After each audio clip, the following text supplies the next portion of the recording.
Angela masih hidup. Beo Kiara terkejut. Erlan mengangguk tipis. Dia selama ini sudah menyembunyikan keberadaan Angela pada tunangannya itu. Bukan hanya Kiara, dia juga menyembunyikan dari papanya. Kenapa kamu tidak mengatakannya padaku? Bukan senang, Kiara justru terlihat kecewa. Mereka berdua sedang berada di taman kota New York, di tengah salju yang baru saja turun. Maaf, ini semua kemauan Angela. Aku tidak bisa berbuat apa-apa selain terus melindunginya. Aku harap kamu mengerti, Kiara, ujar Erlan. Kiara menghela nafasnya. Dia membiarkan Erlan mengambil alih kedua tangannya yang berbalut kaos tangan. Kemudian Erlan menggenggam erat. Aku sangat mencintaimu, tapi aku juga harus tetap menghormati keputusan Angela.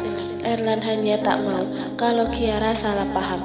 Meski Kiara sudah benar-benar sembuh sejak 2 tahun yang lalu, tapi wanita itu sekarang berubah menjadi sosok yang sangat sensitif. Erlan tak masalah, dia juga tipe penyabar yang siap menerima semua kekurangan Kiara.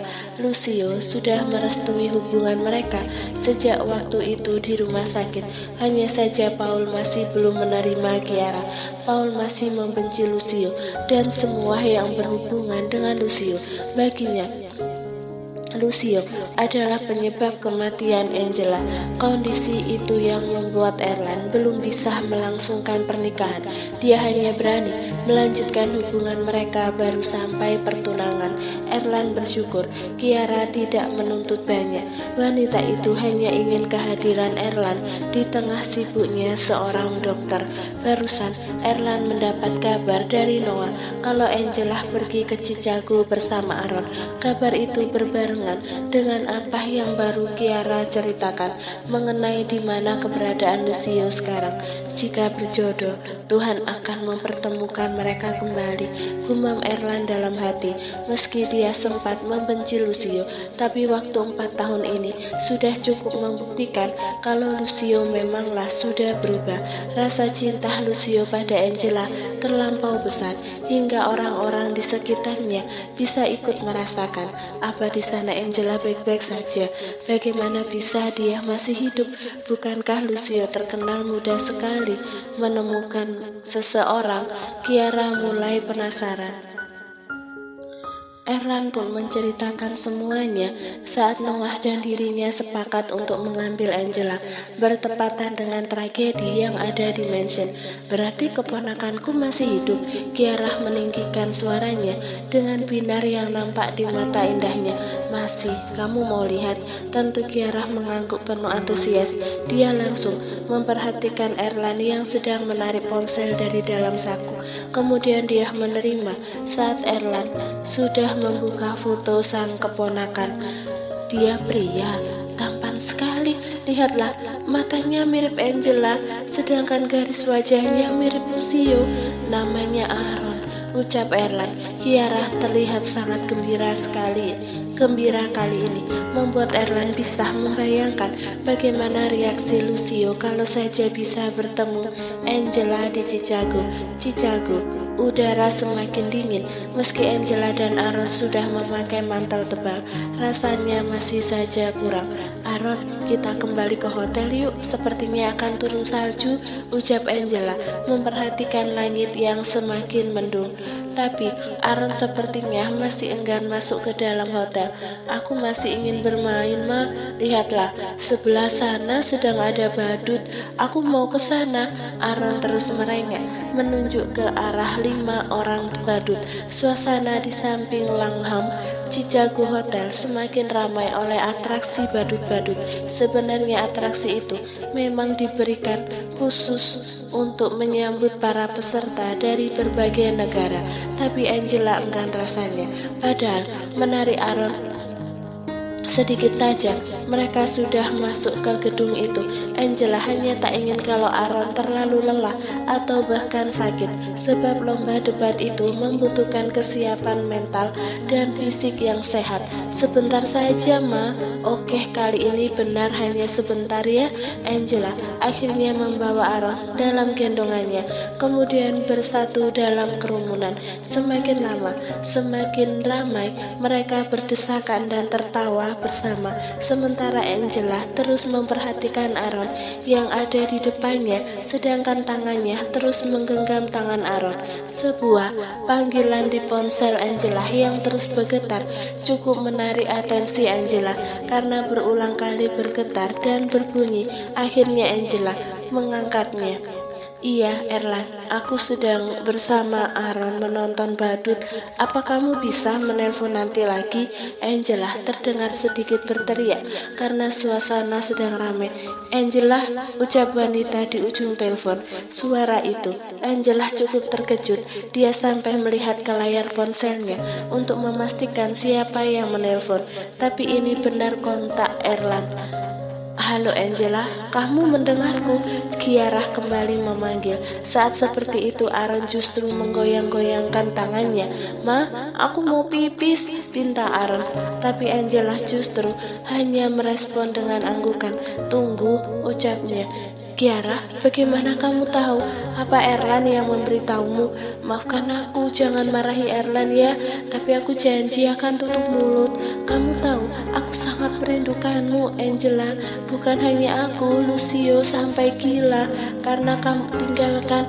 Apa kamu tahu, dia memasang foto kamu cukup banyak di kamarnya. Dia selalu mengajakmu bicara. Sampai aku berpikir, apa sekarang yang gantian gila adalah dia. Angela terus mendengarkan ocehan Kiara. Mendengar nama Lucio sudah membuatnya membeku. Apalagi kala Kiara menceritakan kondisi Lucio selama ini. Kiara, aku sedang, ucapan Angela berhenti saat dia melihat ke bawah dan tidak menemukan Aaron ada di sana. Aaron di mana? Angela mulai panik mencari Aaron di tengah kerumunan.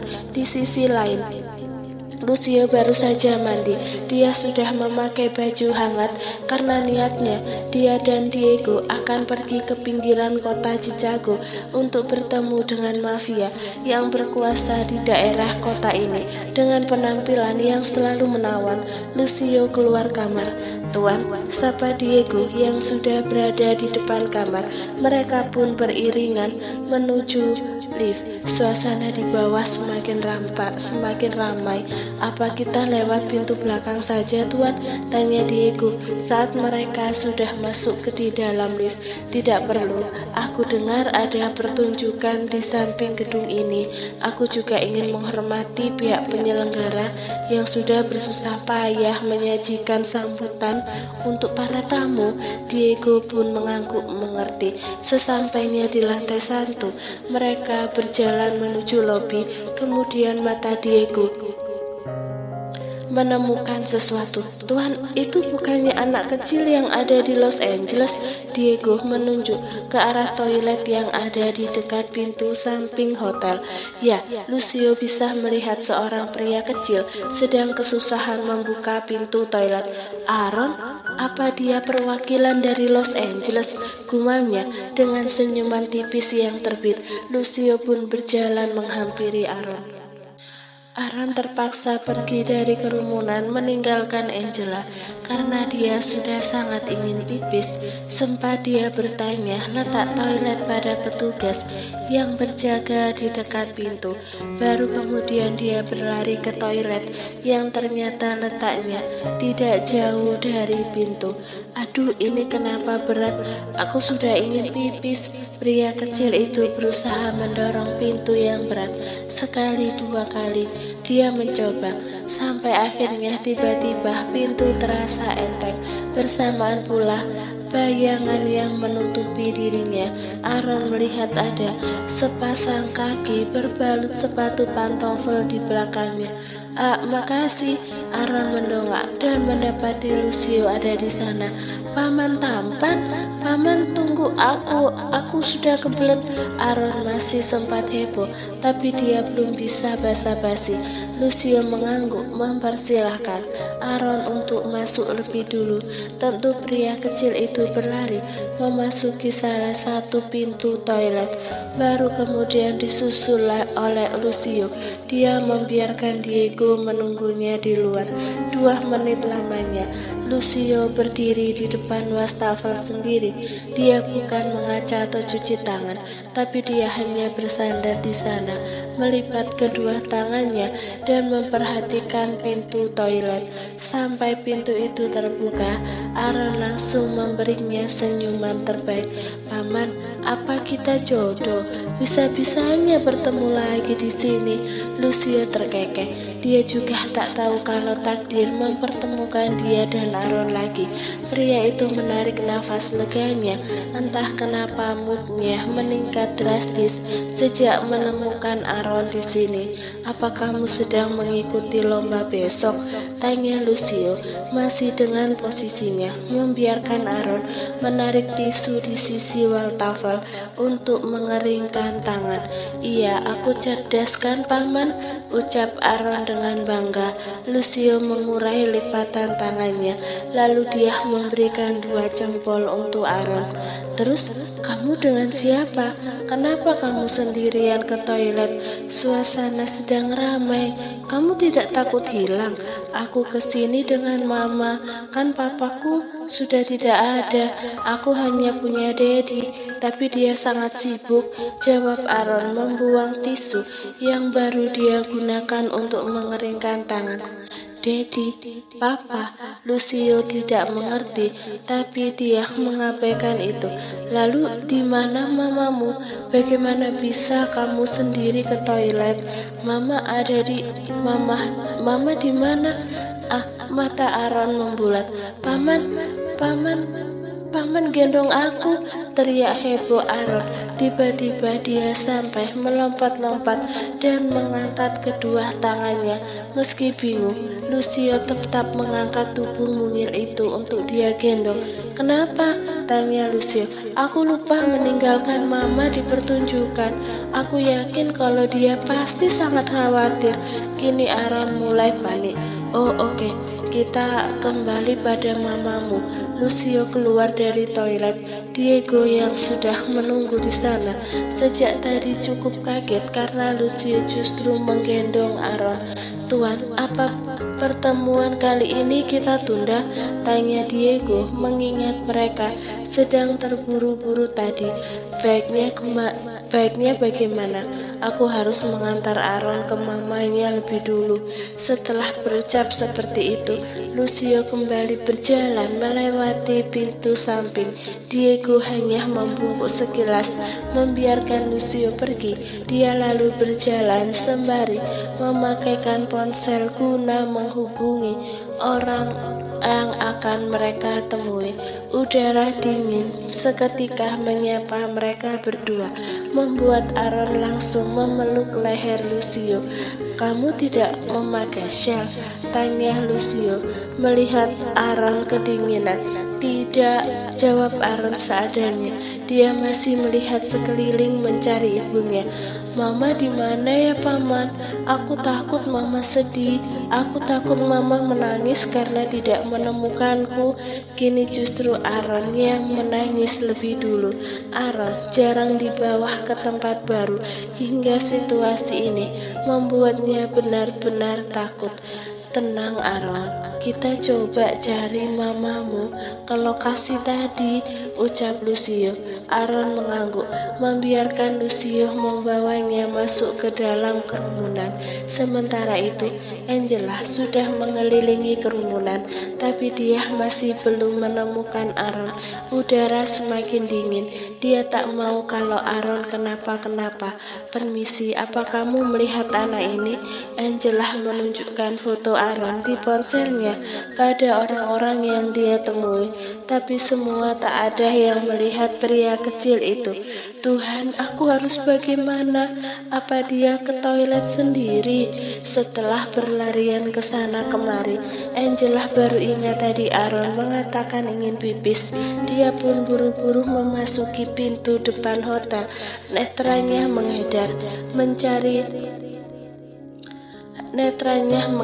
mencari petunjuk letak toilet sampai dia menemukan papan dengan tanda toilet. Dia sedikit berlari menuju toilet pria yang ada di ujung kiri. Saat dia di depan toilet, Angela rasanya ragu untuk membuka karena bisa saja di dalam banyak pria dan kehadirannya nanti justru menambah kekacauan.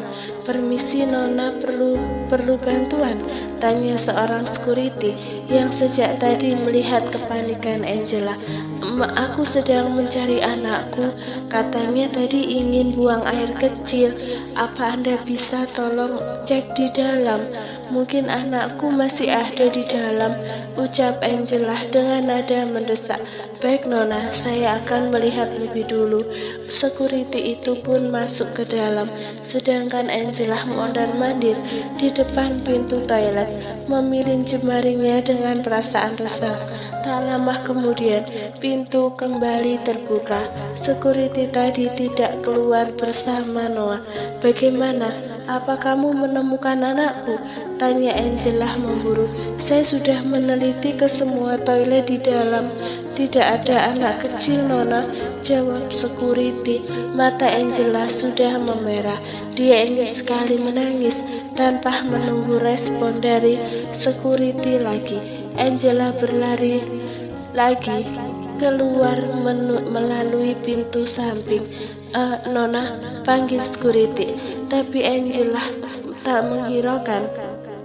Padahal security itu akan membawa Angela ke ruang informasi di sisi lain. "Kita masuk coba ke ruang informasi," ujar Lucio. Karena mereka belum juga menemukan Angela, Aaron hanya mengangguk pasrah, sedang netranya terus meneliti. "Memang siapa nama ibumu? Kami akan mengumumkan namanya nanti," ucap Axel seraya menuju pintu samping hotel. "Mamaku namanya Angela," jawab Aaron. Sebuah nama yang membuat langkah Lucio seketika berhenti. "Angela?" beonya dengan nada bergetar.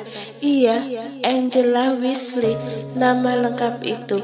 Apakah ada yang menyamai di dunia ini?" Tapi kenapa terdengar begitu hidup di telinga Lucio? "Tidak." Lucio menggeleng pelan, mengusir harapan yang mendadak muncul di dadanya. "Paman kenapa?" tanya Aaron, karena Lucio justru berhenti berjalan dan nampak melamun. Lucio menggeleng dan tersenyum kaku pada Aaron. "Kita lanjut menuju ruang informasi."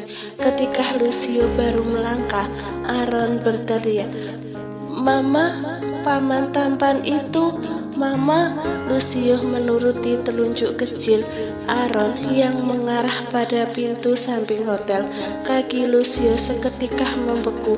Seandainya dia tak bisa mengontrol, mungkin tangannya pun melemah, tak sanggup menggendong Aaron lagi. Wanita di sana, benarkah dia? Apa Lucio hanya sedang melihat fata morgana semata?